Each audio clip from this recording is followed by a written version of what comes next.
It's peach canning time at Red's Bohemian Hillside.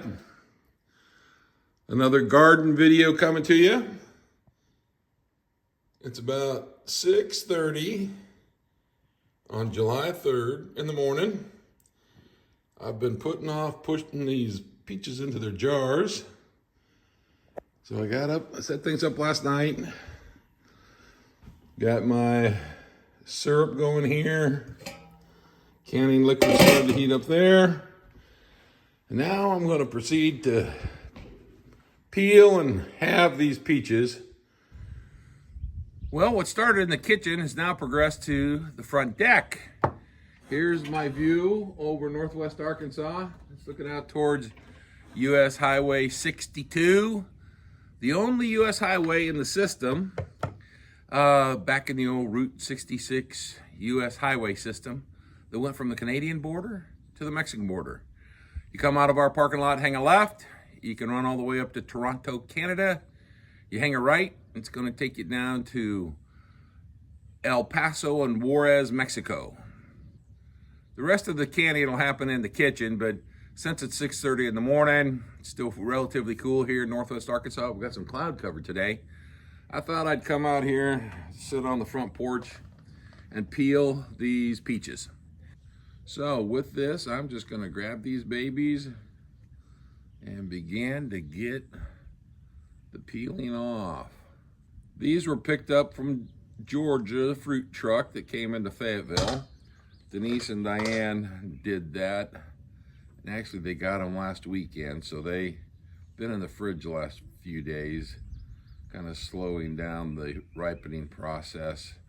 They're definitely ready to be canned. We will see how this goes.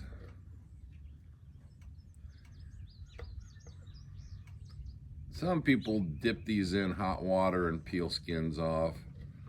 I just thought that was a lot of extra work in the kitchen. And these are ripe enough where I didn't really want them to be exposed to too much more heat. I don't want them getting too mushy. There's two types of peaches, cling and freestone. When I lived in Texas, I didn't know the difference. And I bought 2 peach trees to put in that proceeded to create a whole lot of peaches.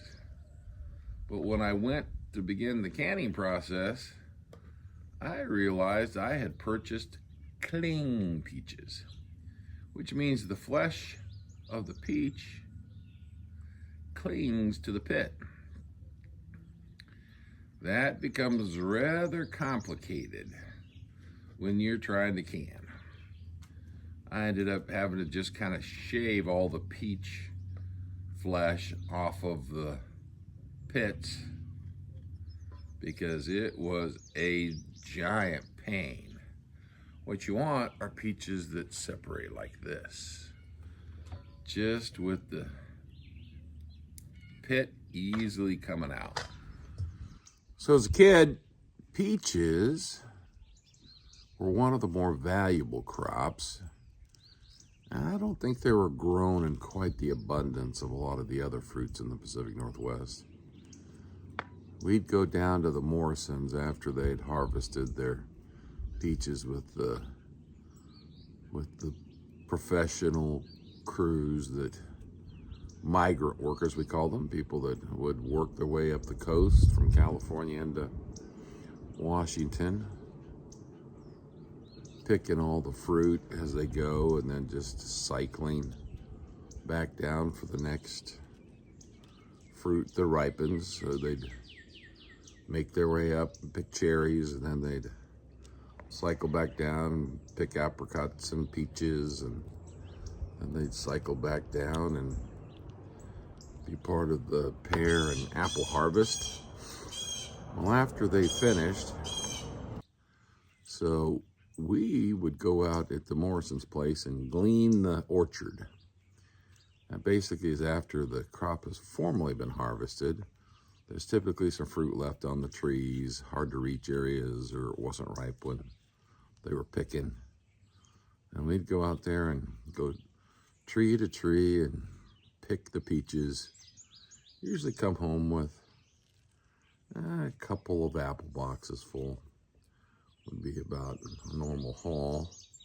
These lugs are half an apple box.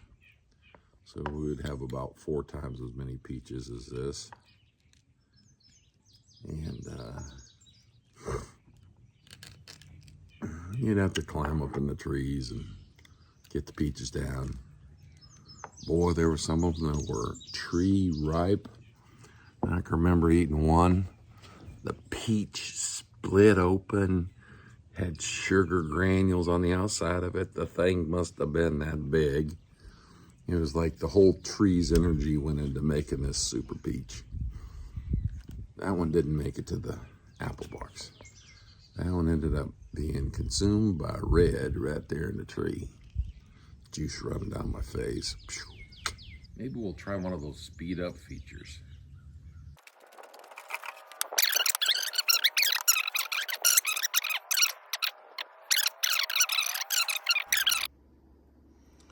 Here's the 3 pieces of the peach.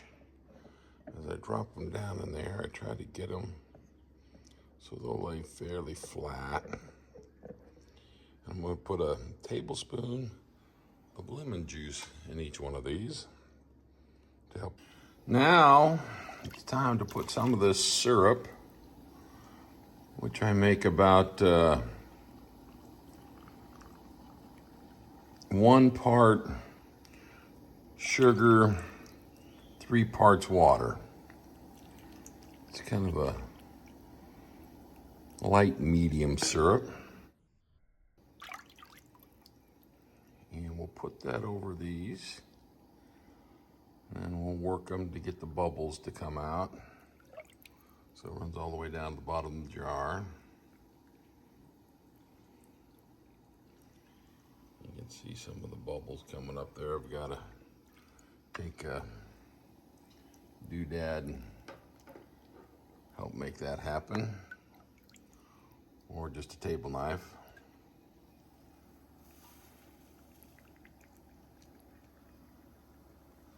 Need to get it up within about 1/4 of an inch of the neck.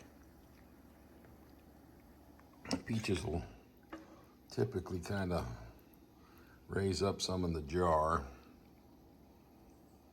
Phenomenon. Always seeing the peaches look like they're floating when you're done. We'll see if these happen to go that way.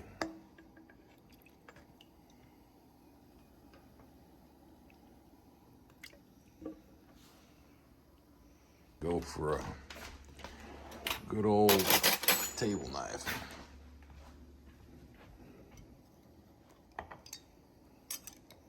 Just kind of running it down in there so the bubbles release. You see some of that.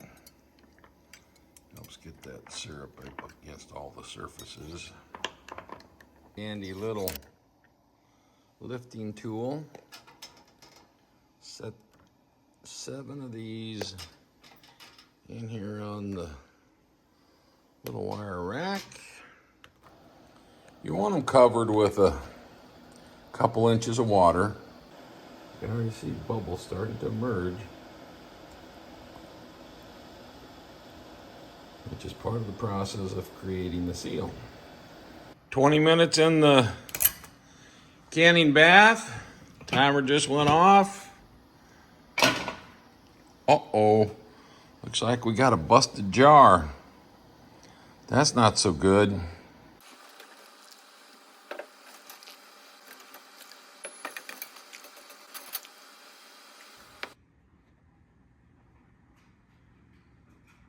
And the finished product. Freshly canned peaches to start off the 4th of July holiday. Oh, yes.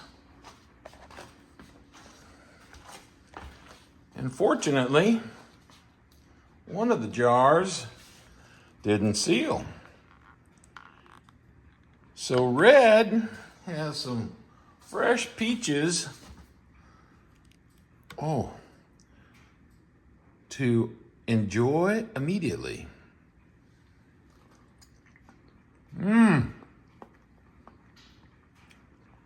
So tasty. A little sweet, a little tart. Love it. Yowza.